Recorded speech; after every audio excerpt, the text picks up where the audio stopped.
সাকিব আল হাসানের নিরাপত্তার কথা ইতিমধ্যে বলেছি এবং সেটা আমরা নিশ্চিত করব এবং আমিও ব্যক্তিগতভাবে চাই এরকম একজন প্লেয়ার যার দেশের জন্য এত অর্জন রয়েছে তিনি বাংলাদেশেই তার যেহেতু টেস্ট শেষ করতে চাচ্ছেন সেই ফেয়ারওয়েলটা পাক। আজকের খেলা দেখার পর আমি বাংলাদেশের নারী ক্রিকেট দলের সফলতার ব্যাপারে আশাবাদী। আমি মূলত এসেছি যেহেতু এই নারী বিশ্বকাপটা বাংলাদেশে হওয়ার কথা ছিল, এক্সট্রাঅর্ডিনারি সিচুয়েশনের কারণে আমরা পারিনি, কিন্তু বাংলাদেশি হোস্ট হয়ে দুবাইতে এটার ভ্যালুটা আছে। তো সেজন্যই যেহেতু আমরা হোস্ট, সেই জায়গা থেকে পরিদর্শন করা এবং একই সাথে আইসিসি একাডেমি মাঠ ঘুরে দেখেছি এখানকার যেই স্পোর্টস ইনফ্রাস্ট্রাকচার সেটা বাংলাদেশে কীভাবে আমরা করতে পারি এবং বাংলাদেশের স্পোর্টস ইনফ্রাস্ট্রাকচার কীভাবে ভালো করতে পারি আরও এখান থেকে শিখে সেই শিক্ষাটা নিয়ে সেজন্য মূলত আসা আর কি। বাংলাদেশের ক্রীড়াঙ্গনকে মানে ঢেলে সাজানোর জন্য এবং একটা জবাবদিহিতা নিয়ে আসার জন্য আপনার কি পদক্ষেপ থাকবে? আপনারা জানেন ইতিমধ্যেই আমরা অনেকগুলো পদক্ষেপ নিয়েছি এবং সেগুলোর কার্যক্রম চলমান আছে। আমরা প্রত্যেকটা জেলা ক্রীড়া সংস্থা, উপজেলা এবং বিভাগীয় ক্রীড়া সংস্থাগুলো ভেঙে দিয়েছি, আবার পুনর্গঠনের কার্যক্রম চলমান আছে।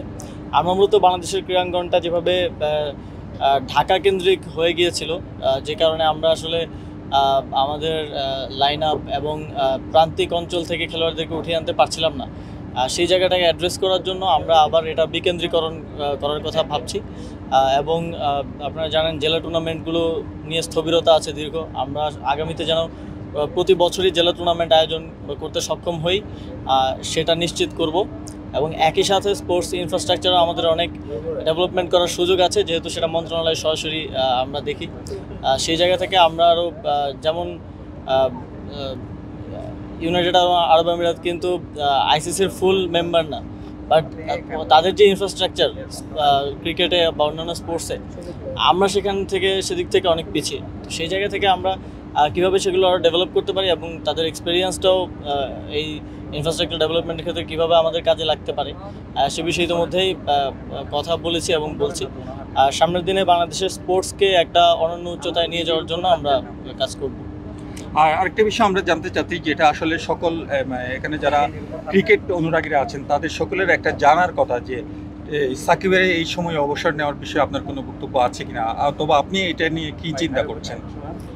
দেখুন, আমাদের একজন খেলোয়াড়কে অবশ্যই আমরা সর্বোচ্চ নিরাপত্তা দিব এবং যে কোনো ধরনের অভিযোগ থাকলে সেটা তো আইনি বিষয়ে ভিন্ন সে বিষয়ে আমি কোনো মন্তব্য করতে পারি না। আইন মন্ত্রণালয় এই বিষয়ে একটা স্পষ্টতা দিয়েছে।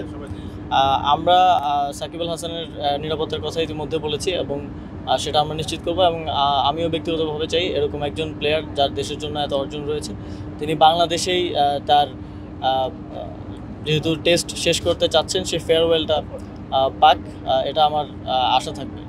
আরেকটা বিষয়, যেহেতু আপনি আরেকটা মন্ত্রণালয়ের কাজ করছেন যেটা শ্রম মন্ত্রণালয়, সেটা কর্মসংস্থান মন্ত্রণালয়, এখানে বাংলাদেশি শ্রমিকরা নানাভাবে বিভিন্নভাবে তাদের ভিসার সংকট রয়েছে, ভিসা জটিলতা রয়েছে, এখন সাধারণ ক্ষমা চলছে, তার মধ্যেও নানা ধরনের মুখাপেক্ষি হচ্ছে বিভিন্ন সমস্যার।